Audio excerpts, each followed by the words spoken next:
आणि आता थोडंसं रोड ओपन झालं आहे आणि इथे गाडी चालवायला खूप अशी जबरदस्त मजा येते.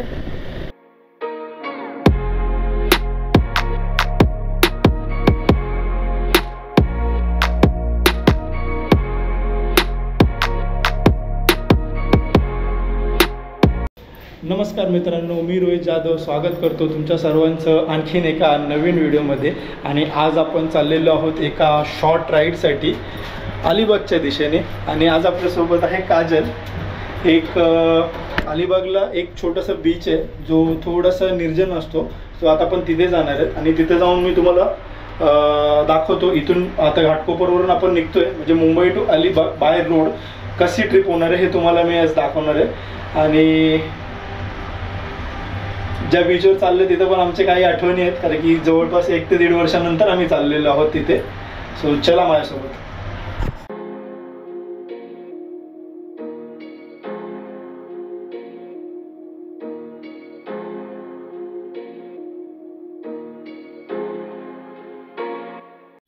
सो फायनली आता आपण निघालेलो आहोत अलिबागच्या दिशेने. क्या बात आहे. जवळपास निघायला आपल्याला 8:30 वाजलेत. सकाळी 6 वाजता उठून सुद्धा घरातून निघायला 8:30 वाजलेत आवरावरी करेपर्यंत. बट यस, फायनली आपण निघालेलो आहोत आणि इथून जवळपास 2 ते 2.5 तास आपल्याला 2.5 तास तरी ऑलमोस्ट लागतील पोचायला. आता आपण आहोत या मानखुर्द लिंक रोडवरती, घाटकोपर मानखुर्द लिंक रोड.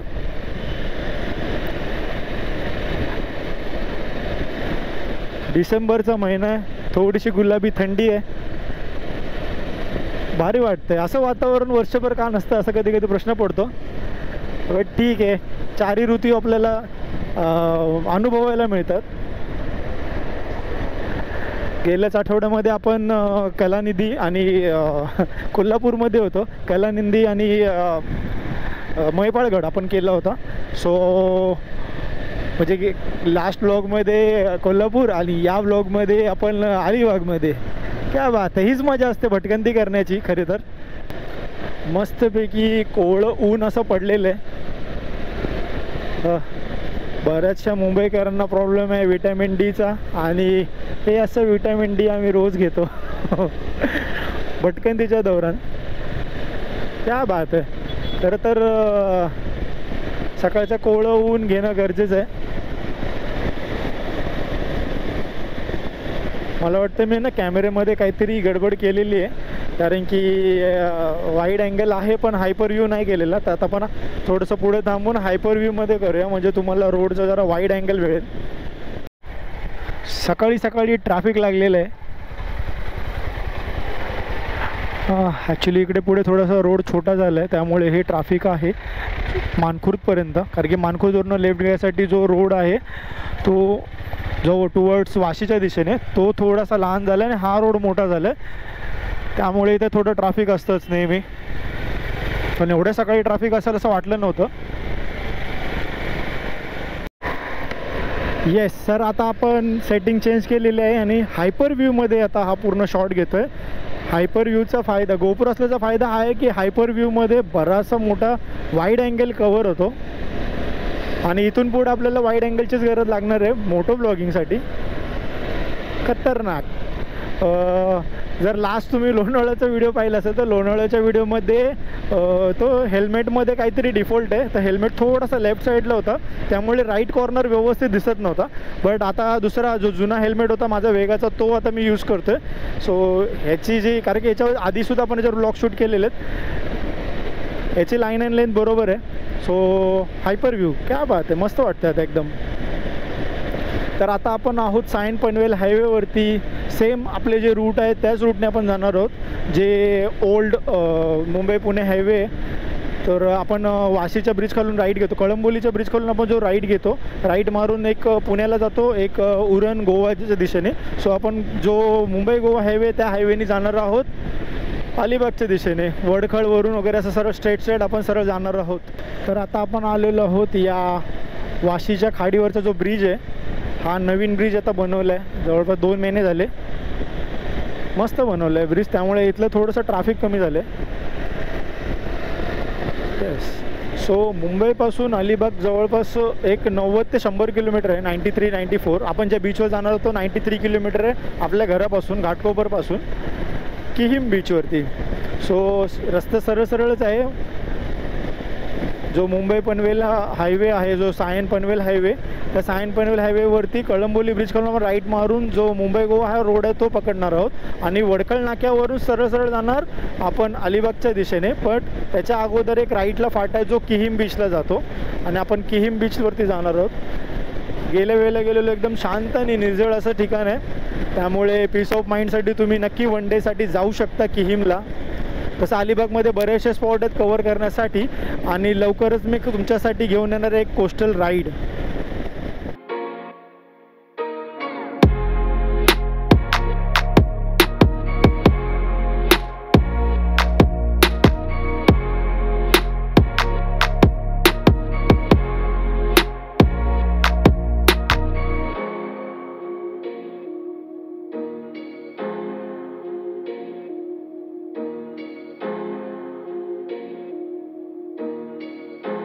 एक मस्तपैकी असं सुविचार लिहिलेलं आहे या समोरच्या इनोवा गाडीवरती की लेकीसाठी काही पण. क्या बात आहे, मस्त, म्हणजे खूप छान विचार आहेत. लेकीसाठी काही पण.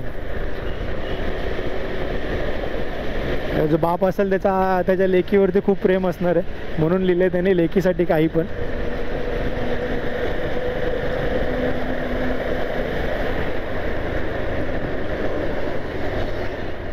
तर आता आपण आलेलो आहोत मुंबई पुणे एक्सप्रेस हायवेवरती, मेगा हायवे. सो जर तुमच्याकडे कार असेल आणि तुम्ही जर कारने अलिबागसाठी जात असाल तर हा एक्सप्रेस चढून तुम्ही खोपोली टोल भरून खोपोली एक्झिट घेऊ शकता.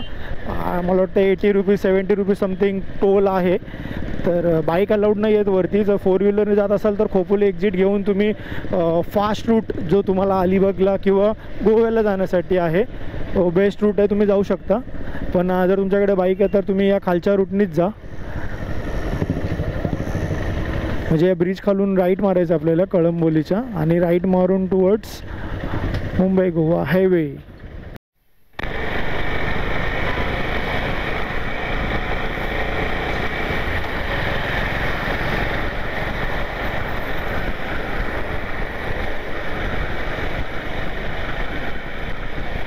सो आता आपण कळंबोलीवरून राईट मारलेला आहे. हा जो उरणचा रोड आहे, उरण JNPT किंवा पेन गोवा.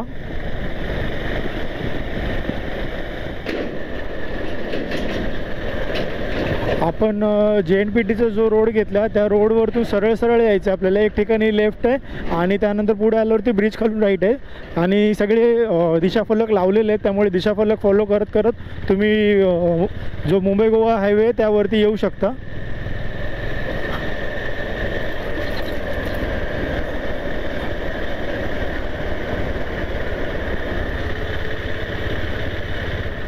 तर आता आपण पळसपेपासून राईट मारलेला आहे हा गोवा हायवेवरती आणि इथून 60 किलोमीटर आहे अलिबाग.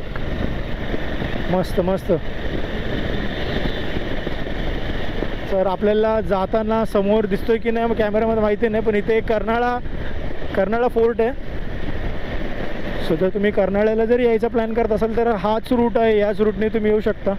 सो JNPTवाला रूट खूप बेस्ट आहे तुम्हाला शॉर्टकट, कारण की पनवेलमध्ये शिरलात की तुम्हाला ट्रॅफिक लागतं आणि हा रोड सुसाट आहे, या रूटने तुम्ही येऊ शकता.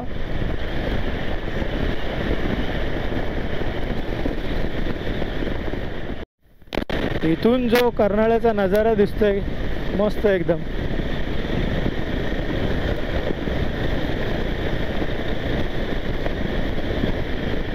तर तुम्ही कर्नाळ्याला सुद्धा वन डे पिकनिक करू शकता.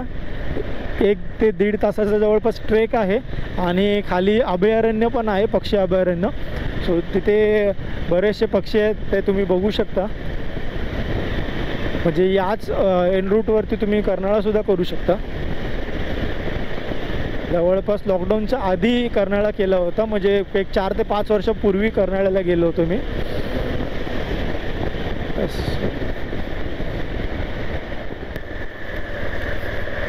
सो इथून खाली हे जो कर्नाळ्याचा प्रवेशद्वार आहे, इथून तुम्ही कर्नाळ्याला वर जाऊ शकता.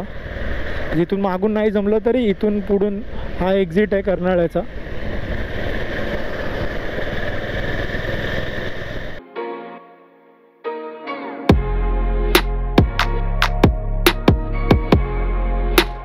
तर आता आपण आलेलो आहोत पेनमध्ये आणि मला आठवते की 4-5 वर्षापूर्वी किंवा जास्तच थोडा टाईम झाला असेल, 5-6 वर्ष झाले असतील. आणि या पेनचा जो एस टी स्टँड होता त्या एस टी स्टँडवरती भजी खूप सुंदर अशी मिळायची. तर आता मिळते की नाही माहिती नाही. जर पेनकर तुम्ही कोणी असाल किंवा तुम्ही या रोडने जर आला असाल तर अजूनही ती भजी मिळते का ते कमेंट करा. मस्तपैकी कांदा भजी मिळायची गरम गरम आणि चहा. म्हणजे या रूटला आलो की पेन एस टी स्टँडमध्ये थांबायचं आणि तिथे मस्तपैकी ज्या एस टी स्टँडची जी कॅन्टीन होती त्या कॅन्टीनमध्ये हे भजी आणि चहा याची मजा काही औरच होती.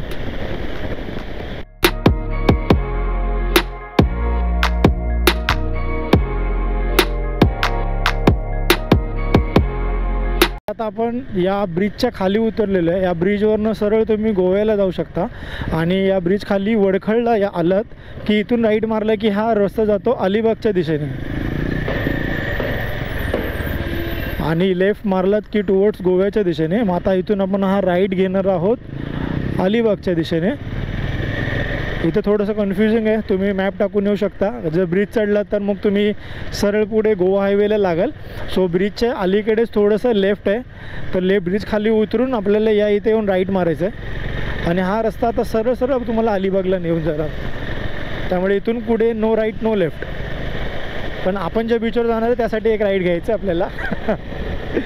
इथे अलिबागमध्ये एक कंपनी आहे JSW आणि या कंपनीचं पॉल्युशन तुम्ही बघू शकता. हे धुकं नाही आहे, ते पॉल्युशन आहे. आणि या रोडला कंटिन्यू डंपर चालू असतात, त्यामुळे गाडी चालवताना थोडंसं सावधपणे चालू.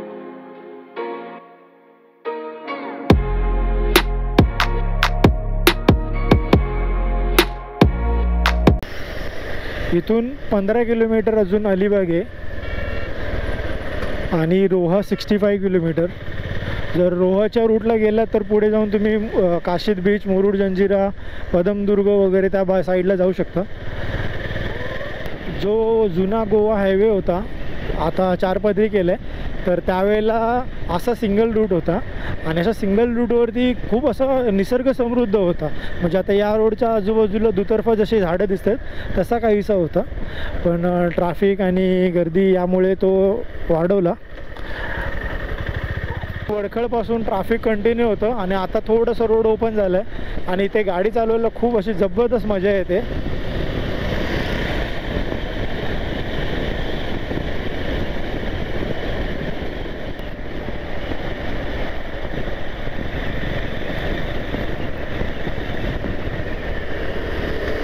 किती महत्त्वाच्या गप्पा चालल्या असतील ना यांच्या.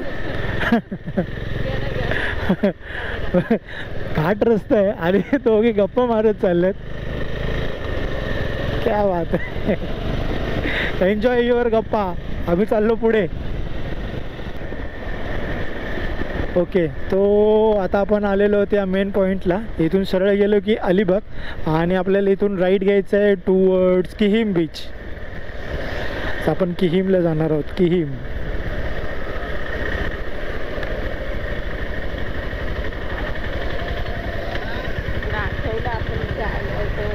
नशीब आठवलं. मगाचपासून रस्ता आठवत नव्हता मॅडमला आमच्या, पण आता आठवलेलं आहे की इथून आपल्याला राईट मारायचं आहे.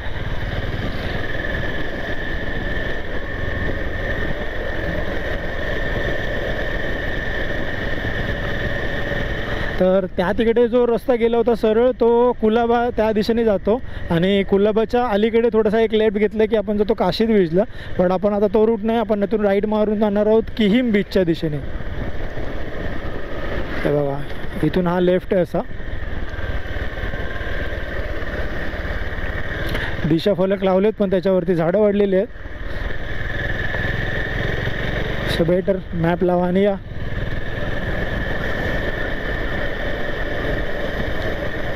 सो किहीम बीच इथून जवळपास 11 किलोमीटर, 11 ते 12 किलोमीटर, म्हणजे अजून एक 15 ते 20 मिनटाचा रस्ता. बरोबर 2.5 तास आपल्याला लागणार किहीमला पोचण्यासाठी, कारण की मुंबईतून आपण 8:30च्या सुमारास निघालो होतो. आता झालेत 10:15, एक 15-20 मिनटामध्ये आपण पोचू. 10:30, 8:30, 9:30, 10:30, हां 10:30, 2 तासामध्ये आपण जवळपास आलेलो आहोत. नॉट 2.5 तास, 2 तास. तर मुंबई ते किहीम बीच, अलिबागमधलं किहीम बीच तुमच्या पुढे घेऊन येण्याचं मेन कारण हेच आहे की आता बघू शकता या रोडला कोणीच नाही आहे. जो पूर्ण क्राऊड होता 80% क्राऊड हा अलिबागच्या दिशेने गेला आहे. जो 10-20% क्राऊड आहे ज्यांना माहिती आहे ते किहीमच्या दिशेने येतात. आणि किहीमला खरंच एकदम असं शांत प्लेस आहे. म्हणजे बघू शकता रोडला कोणीच नाही आहे, आपणच चाललो आहे. आणि तिथे मगाशी रायडर्स उभे होते ते सरळ अलिबागच्या दिशेने होते. सो शांत प्लेस जर तुम्हाला हवं आहे अलिबागमधलं शांत बीच, तर किहीम तुम्ही बेटर आहे. किहीम तुम्हाला सजेस्ट करतो मी. आपण आलेलो या चॅम्पियन्स चौकात, तिथून आपल्याला वळायचं आहे उजव्या अँगलला टुवर्ड्स किहीम मांडवा बीच. जर तुम्ही जेट्टीने येत आहे तर जेट्टीसुद्धा तुम्हाला मांडवा बीचला सोडते आणि मांडवा बीच याच दिशेला आहे. पण जसं जसं किहीम चौपाटीच्या जवळ जातो आहे तसं इथे बरेचसे होमस्टे आपल्याला दिसत आहेत. आता इथून जवळपास 2 ते 3 किलोमीटरवरती किहीम आहे. तर इथे राहण्याचे पण बरेचसे ऑप्शन्स आहेत. इथं होमस्टेमध्ये तुम्ही राहू शकता. हार्डली 800 ते 1000पासून जे हॉटेल्सचे दर आहेत ते चालू होतात. जवळपास 30-40 स्पीड ब्रेकर आतापर्यंत, जसं गोवा हायवे लागले तेव्हापासून आपण हे क्रॉस केले. 30-40 जवळपास आपण स्पीड ब्रेकर क्रॉस केलेत. वैताग आला त्या स्पीड ब्रेकरचा, धान सारखं मौसम मला तोडावं लागतो आहे. इथे किहीमला येताना हे असं तलाव लागतं आणि या तलावामध्ये मस्तपैकी कमळ आलेले आहेत. छोटे छोटे कमळ आहेत, पावसाळ्यात जरा जास्त येतात. इथला जो परिसर आहे किहीम चौपाटीच्या आजूबाजूचा सेम गोव्यासारखा परिसर आहे. हा छोटे छोटे विलाज आहेत, छोटे रस्ते आहेत.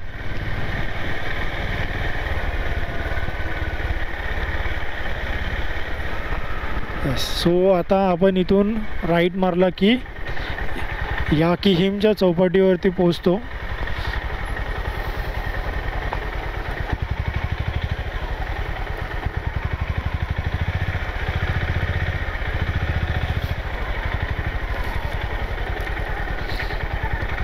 इथे पार्किंगची व्यवस्था आहे.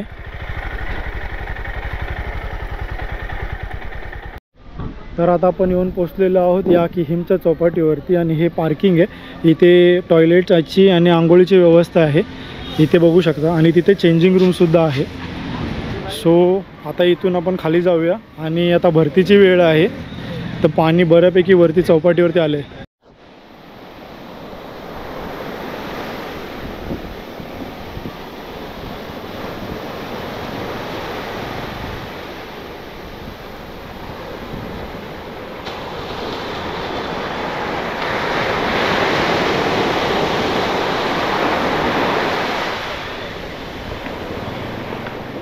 जवळपास आपण काजल किती वर्षांनी आलो आहे? 2 वर्षांनी. 2 वर्षांनंतर आम्ही आलो आहे आणि रस्ते बरेचसे चेंज झालेत. ही चौपाटी आहे तशीच आहे, ते स्टॉल आहेत, ते सगळ्या गोष्टी आहेत. तर आता आपण येताना रस्त्यामध्ये पाहिलं बरेचसे होमस्टे आहेत. तुम्ही इथं होमस्टेचा ऑप्शन आहे. वन डे पिकनिकसाठी सुद्धा खूप जवळ आहे. मुंबईपासून जवळपास 90 ते 95 किलोमीटरच्या आसपास आहे. तर बाईकनी सुद्धा तुम्ही या इथे वन डे पिकनिक करू शकता. सकाळी लवकर निघालात तरी 9-10 वाजेपर्यंत आलात, इथे थोडा टाईम स्पेंड केलात, सनसेट बघून जरी निघालात तरी संध्याकाळी घरी जेवायला पण पोचतो. इथे असे हे वॉटर स्पोर्ट्ससुद्धा होतात. इकडे असे स्टॉल्स आहेत, इथे तुम्ही एमटी बाईक राईड करू शकता.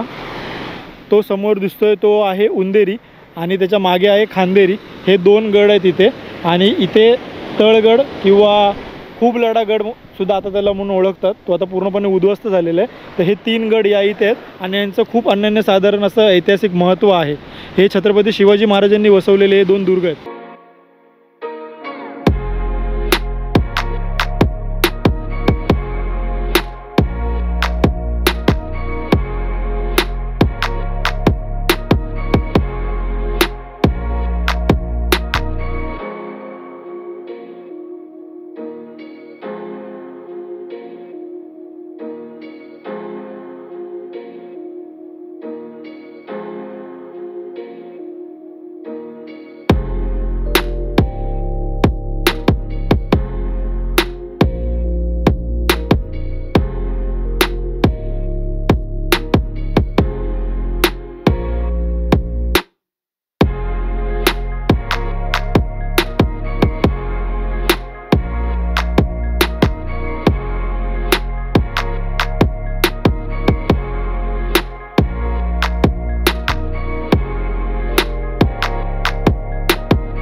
सो मस्तपैकी आजचा पूर्ण दिवस इथं स्पेंड केला आहे आणि आता या आराम खुर्चीवरती थोड्या वेळा मी आराम करणार आहेत आणि या अशा नजाऱ्याचा आनंद घेणार आहोत. 2 वर्षानंतर आम्ही आलो आहे. काजल कसं वाटतं?